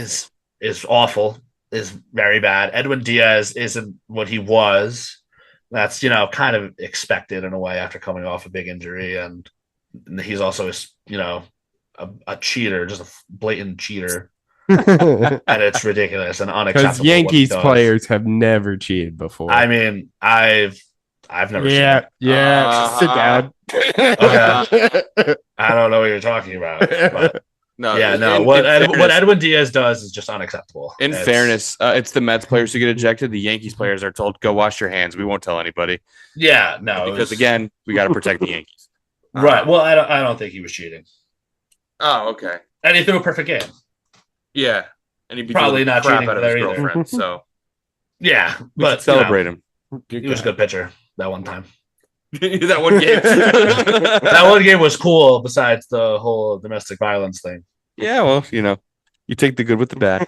Yeah, some do, some don't. Oh man, but I think before we get into our give me five, I think we just got one last question. Actually, technically two. Who's in the World Series and who wins it? The Phillies are in the World Series, and they're going to win it. And they're going to probably beat the Baltimore Orioles. Okay. All right. As much as I want it to be the Yankees, I just don't think so. Phillies will be there. The AL is still up for me, but it's Phillies, Orioles. That's ugly. That's ugly. Just like it. Yeah, it just sounds disgusting, honestly. Yeah. I mean, it's disgusting the minute he said that P word. That is just vile. Yeah, well, there will not be a single person in the world who is a bigger Orioles fan if that's the case. You just talk about the just complete opposite. Like the Orioles are just so likable and the Phillies are just so not. So, you said the Phillies win, so I'm not going to say that'll be awesome, but it would be cool to see the Orioles make a run at the World Series. The young team, obviously, they're fun. We talked a lot about them, so that would be fun for sure. Yeah. Give me five time. Give me five time. All right, This episode we've got. Take it over, my friend. Fast food items. We got Brandon sticking on with us first. Give me five guesses. It's going to be fast food items. And we want to throw out a disclaimer. Fast food, me and Tanner discuss this. It is no wait staff is how we describe what is technically fast food. So the order we were thinking, Brandon, since you're the guest, we'll give you first pick, then Tanner, then me. So first pick, my friend. First pick. First guest. Oh, man. Take it away. Talk about nervous. Quick before we start, is this going to be Snake, I'm assuming? Yes, or this is Snake. All right. Yes, sir. Snake. All right, so I definitely got to get my 1-1 here. All right, I'm going to go my 1-1. I'm going the McDonald's Sprite. Nothing. That's a good pick. Nothing hits harder than McDonald's Sprite, especially on a hot day like it is right now. Yes, that's a good pick. That is a great pick. Yeah, you pair that up with the straw that they give you, those nice thick straws. You get extra oomph in your sip. Oh yeah, nothing better than McDonald's Sprite on a summer day. Oh. Interesting. So now I have options because I didn't expect you to go there. I wasn't expecting drink 1-1. I was not expecting drink 1-1. I'm gonna be honest. Yeah, man. Call me crazy. I don't hate it though. I don't hate it. It absolutely hits. The voters know. The voters will know. The voters do know. So now the thing is, like, do I take what I think the most people would like, or do I stay true to myself? I'm pandering personally. We got a pander over here. I think I'm gonna pander too. I'm gonna take one of the most popular fast food items out there. Give me the Chick-fil-A chicken sandwich. Wow. Yeah. I was debating between those two. It's a good pick. I was not expecting you to say that, though. I'm going to be honest. It's just so interesting to me when Tanner goes, I'd rather have the Popeyes chicken sandwich than the Chick-fil-A chicken sandwich. Agreed. But, no, I get it. Some people want to pander. Some people don't. He just said he was pandering. Well, I didn't say that. I like my options here, fellas. My 1-1's still on the board, so I am going to take it. Give me the Taco Bell Crunchwrap Supreme. Delicious. Absolutely fire. It is delicious. Can't go wrong with it. Probably the best item on the list. There's a competitor, but I think I give the slight edge to the Crunchwrap. So that's my 1-1. And then number 2, I'm going to go the Popeyes 5-piece tender meal. Ooh, chicken is flying off the board. There we go. That outside of sandwiches, I think I give Popeyes the best chicken tenders. And since I did the meal, we get the fries and the delicious buttery biscuit. So that is my second pick there. That's a quality pick. That's a good pick. I think, and my number 2 here, I'm going to go with my favorite fast food, or like readily available, meaning a fast food restaurant that is all over the country, not necessarily regional, or that not. These restaurants are all over the place. One of the big 3, I think, what we all think of big 3 burger fast food restaurants. Give me the Baconator is my next pick. My favorite burger there. Pick. Yeah, no, that's a good one right there, T. Can't. Thank you, my friend. Can't. Maybe I was gonna go with it here. I guess we'll never know. So yeah, that hurts to see. All right, for my second pick, I think I'm gonna go with the Chick-fil-A mac and cheese. That mac and cheese is all over the side, the drink and the sides. Some of the best I've ever had. It is phenomenal mac and cheese. Is it the best? It's pretty good from what I have. We don't have a lot. We don't have as many, establishments maybe where I am, in New York here than maybe in some cities and, down south and in the Midwest. But we got a Chick-fil-A sign. And every time I go, I can tell you I might get a different entree, but I'm getting that mac and cheese every single time. I can tell you that. It's fair. That's it. That's an interesting pick. Yeah. I gotta say. Wow. He's all over the sides. He is. And you know what? Why go away from that? Oh. So for my 3 pick, when I heard Popeyes, this is what I thought. And I was nervous. And I'm glad it came back to me. For 3rd pick, I'm taking those Popeyes biscuits. Right when they're done, nice and warm. Yep. Soft, buttery. It just melts in your mouth. That's a great pick. One of the craziest takes I've ever seen is people saying they're dry. They're so oh my delicious. God, they're I don't so think good. they're dry at all. You gotta eat them right away. That's the key. You gotta eat them right away. You can't wait. You gotta eat them within 5 minutes of ordering them. Not even. Yeah. I eat that and then I eat my food. It's so good. Tanner introduced me to them.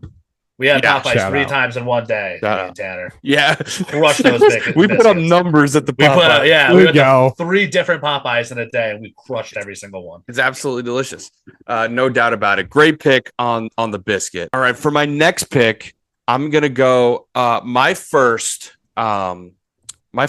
non-main sandwich or dish or anything like that. I'm gonna go with my second favorite drink from fast food. Obviously, I will say McDonald's Sprite is a good pick. That's my number 1. My number 2 is the Baja Blast, Mountain Dew Baja Blast from Taco Bell. Yeah, I thought that was gonna get picked. Yeah, great pick. Thank you. Electric. Personally, don't like it. I know. You're not a fan. I know we've. That's crazy to me. It's like my 4th. It's probably like my 4th or 5th favorite. I like. That's crazy. Like 3 or 4 other Mountain Dews over that one. That's nuts. That's nuts. That is my numero uno Mountain Dew. It's a good pick. It's a good pick. I don't want to. I want to make. I think it's make 2 for me. It's. I can name at least 3 other. That's all right. My third pick. Give me the Chipotle Burrito Bowl. Of course. I know that's going to come with some controversy, whether that is a fast food restaurant. We did a Gimme 5 way back when. We classified it as a fast food, so gotta go with the Chipotle Burrito Bowl. Can never go wrong. And if yours sucks, it's your fault. So that is my third pick. My fourth pick now. This is where things get a little tough because you kind of have your go-to. I'm gonna go not a main dish, but a dessert. Oh, give me the Dairy Queen Blizzard. Damn it. Can never go wrong with a Dairy Queen Blizzard. It seemed that was a hot choice tonight. So I'm glad I got that one. I had the path to my big board, and it included nabbing the Blizzard in the last round. I thought that I was hoping to get that on my comeback here. Yeah, damn. That's all right. I was a little too early for my last pick, but I wanted that. That was a good pick, Sam. You seem to get a hot. I've never seen Sam this excited before. Look at this. with my fourth pick, I've got my sandwiches, my burger and my chicken sandwich. I've got my drink. I believe this is gonna be the first fries off the board. Oh, because no one has taken a fry. And makes it easy. I'm gonna go with my favorite fast food fries. Give me the Arby's curly fry. Damn, I thought you were going to go McDonald's. I thought you were going to go McDonald's fries. Damn.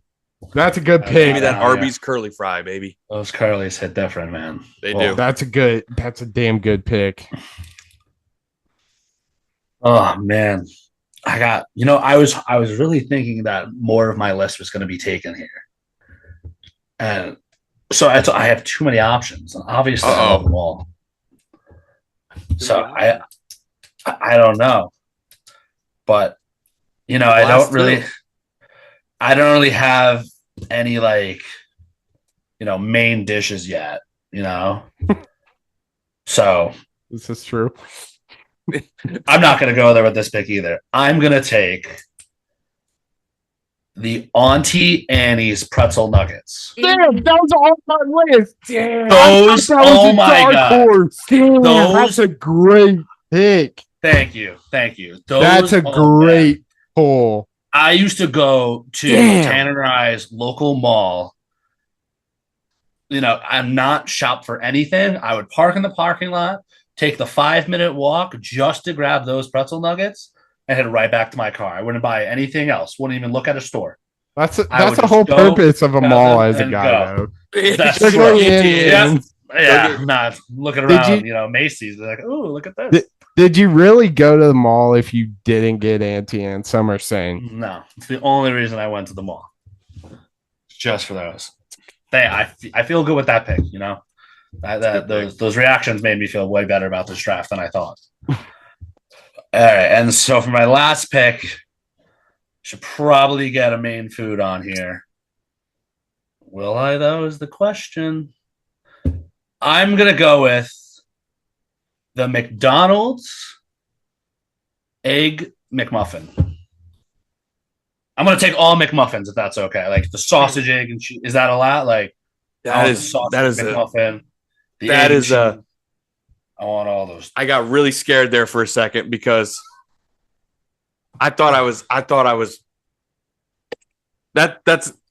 like the pick. I was debating between that and something else from McDonald's. I'm not going to say it in case you're going to say it here. But gotta get a breakfast food on this. People need to go quick. I gotta get to work. I gotta stop at McDonald's on the way. 2 for $6 egg McMuffins. You got a drink and a hash brown. I'm taking that almost every day of the week. No doubt. I was 100% going breakfast on my next draft as soon as the Blizzard went, because that was going to be my 5th pick. I I was 100% going breakfast, and I was 100% going McDonald's breakfast, and you didn't pick it. I'm going with the McGriddle. My favorite McDonald's breakfast sandwich by far. The pancake, the mapley pancake is so delicious. I'm going to go with the McGriddle. Yeah, pick. I just personally I don't like the pancake part. I know a lot of people do, and I should have pandered. I should have gone with McGriddle, but I got to be true to myself sometimes, and this was one of the times. Fair enough. Fair enough. I do. McGriddle, I was kind of hoping. Pick. I still am a little because I was kind of hoping I can get the surprise of breakfast. You know, that like if you took something else, and I could have said, and I could have brought up the breakfast, and that's what I was hoping, and I can get the surprise. Well, it looks like I got the surprise factor. You took that away from me, but it's all right. I still got my McGriddle. That's a good pick. Thank you. Round us out, Sam, with the last pick. It's on the board. All right. I think number 5, I'm going to stick in the breakfast category to round us off. Give me the Panera Cinnamon Crunch Bagel at my 5. Okay. That's a good one. I never even thought about it. It's a good bagel. Tell you that's not on my list, but that's a good choice. I love a good bagel. I thought for sure the minute you said breakfast, you were going a different breakfast food. Yeah, that is on my honorable mentions. That's your honorable mentions. Yeah, I didn't say. I thought maybe you would say in your honorable mentions. But all right, what else we got for honorable mentions? I got a lot of regional foods on mine. I mean, everyone knows my love of the Whataburger patty melt. That one was a tough one for me to leave off, but regional bias here. I had to go with the mainstream one, so I left that one off. You got that Baconator. I had the Five Guys bacon cheeseburger. Sure. I like taking out alone for my burger. Chick-fil-A spicy. Didn't want to get too dicey with that. My personal favorite fast food mac and cheese, Panera. Love me the Panera Mac. And just a couple other things. Five Guys Cajun fries, Whataburger, honey butter chicken biscuit. There it is. I had some sauces too. I'm kind of shocked. No sauces got picked. Chick-fil-A sauce, cane sauce is another popular one. My personal favorite, the blackened ranch from Popeyes. And then like we didn't get any subs, which I understand why we didn't get that, but if we count in it, I had Jersey Mike's sandwich, the Mike's way. Gotta have it the Mike's way, of course. And then I had a Sonic slush again, that kind of regional bias. I got that one on here too.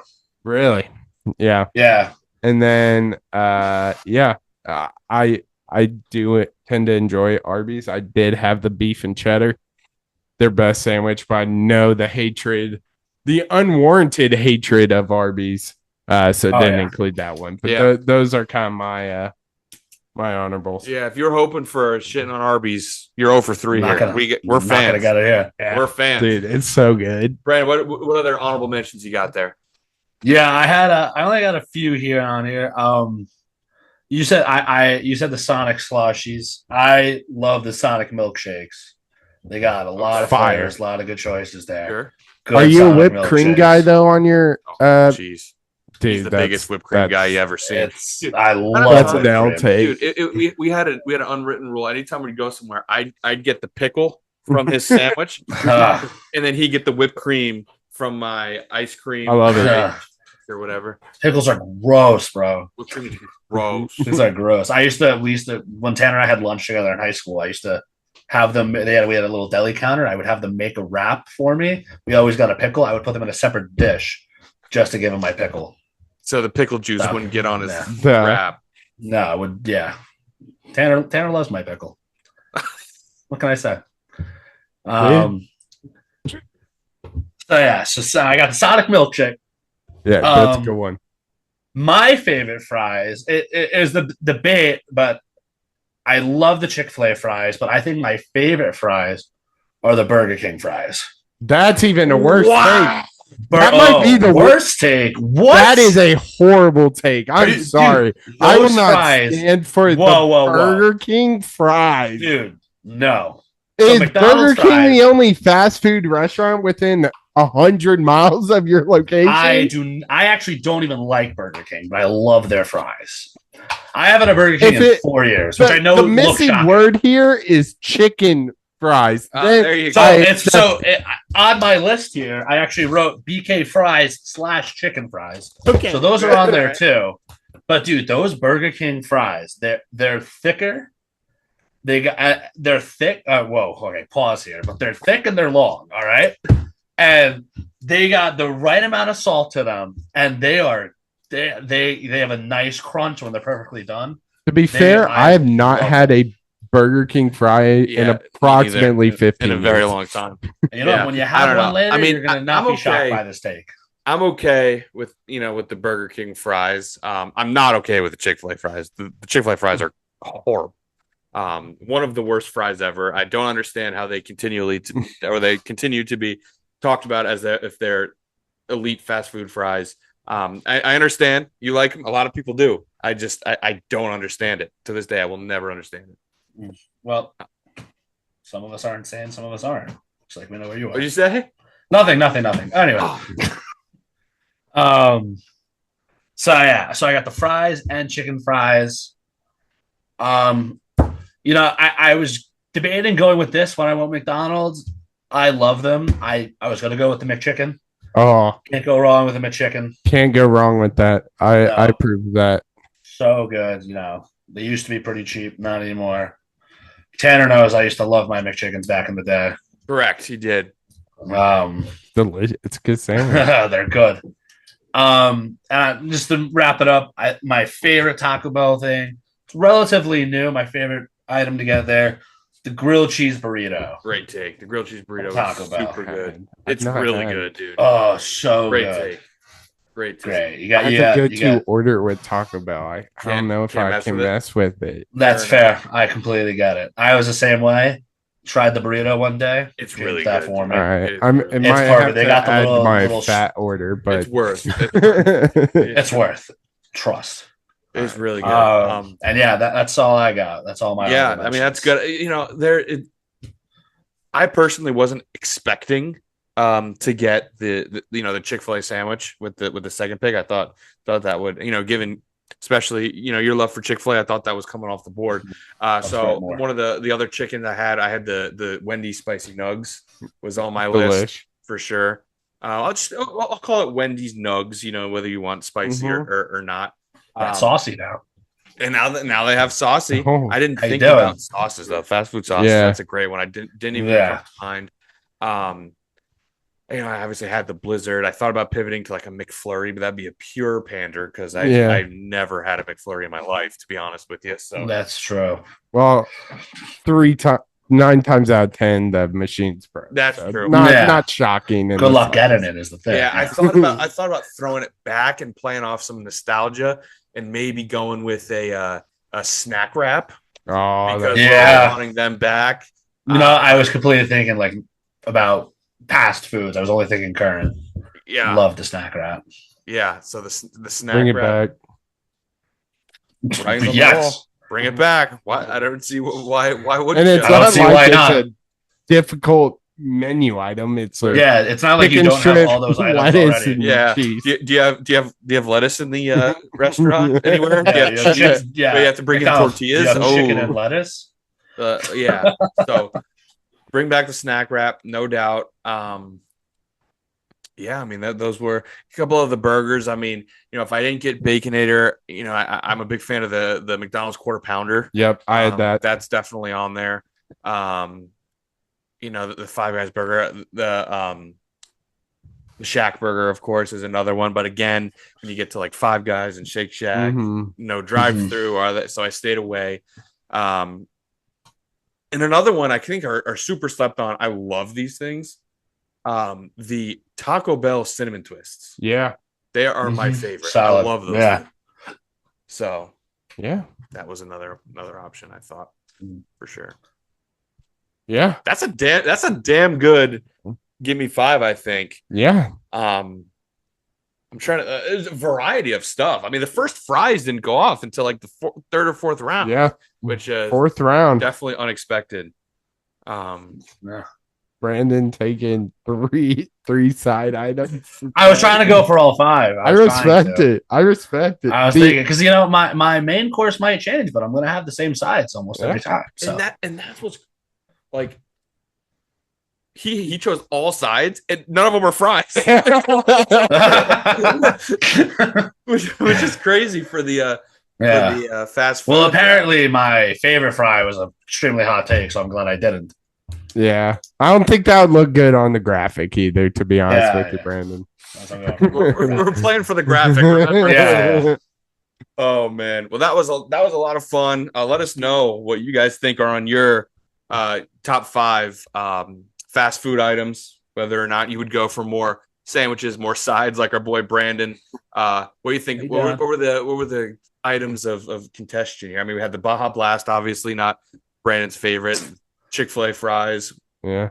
The Burger King fries were a big one, obviously. Yeah. I'm kind of shocked McDonald's fries didn't go off the board. I think the McDonald's fries are just so average. Personally, I like that. I like that take. I think they're above average, but that doesn't mean they're not overrated. I think everyone and their mother's like, the McDonald's fries, they're good. I like them. I mean, give me Arby's 10 times out of 10. Oh, I think the inconsistency of them. Give me Popeye's fries 10 times out of 10. We can talk about the Cajun fries. Some of my favorite. It's no doubt about it. Yeah, great draft though. Yeah, I like it. But hey, man, thanks so much for coming on, talking a little ball, doing a little draft with us. Of course, fast food items, something we all can relate to. We thought it'd be shocked that you picked that one when I come on. Oh man. Well, thanks again, man. We love having you on, and we'll get you on again soon. Yeah, thanks for having me on. I can't wait to see how wrong my predictions are. In a few months. Again. Thanks so much, Brandon. Yep. Can't wait to see how wrong they are again. What a guest appearance by Brandon Martelli. Hope y'all enjoyed him talking some baseball and, of course, joining us for Gimme 5. What a draft. Gotta let us know who won. Gotta let us know. Got it. It'll be posted sometime after this episode releases, probably Friday. So make sure you're voting. You got 24 hours to vote. So make sure you vote for who wins. Before we wrap up this episode, we got a question from your mom, Carrie Dyslin. Shout out her. She wants to know, if you could switch places with any athlete for a day, who would it be and why? Sam, I thought about this for all of 0.3 seconds, and I had my answer. It is someone who has life on easy mode right now. I'm switching places with Paul Skeens in a heartbeat. I mean, this guy comes up this year. He won a national championship last year with LSU. He comes up this year, has taken the league by storm, has made 11 MLB starts, started the All-Star game, threw a no-hitter through 7 innings, and was taken out due to pitch count. And, I mean, he has the stuff. Every single time he takes the mound, something special is going to happen. This guy is uber talented, 100-plus, wipeout slider, nasty stuff. He's a pitcher, so he only has to play every 5 days. That rocks. And then, of course, the kicker. The kicker. He happens to be dating Livy Dunn, so that's the real reason. Yeah, he's also really good at baseball. Yeah, and his girlfriend's a smoke show. So this is a interesting question. Any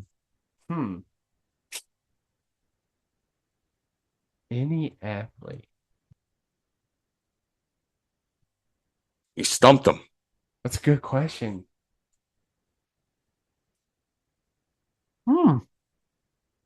I mean, I could go the easy route, LeBron, but I want to give the people some a little spicy. Mm. What? You said you go easy with LeBron. Honestly, a decent answer might be Bronny. Fact. You don't have to do shit. Your dad's the like. That's true. Your dad's literally. That's not a bad the goat. idea. And you could just play Call of Duty and get by in life. Except everyone's gonna say you suck online, but Right. who cares? Yeah, You wipe your tears with $100 bills. yeah, this is interesting, man.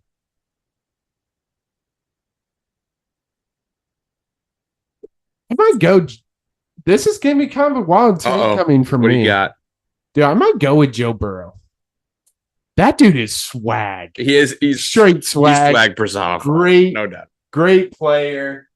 He's beloved by everybody. Homeboys with everybody. Every dude wants to be him. Every dude wants to be him. That might be my answer.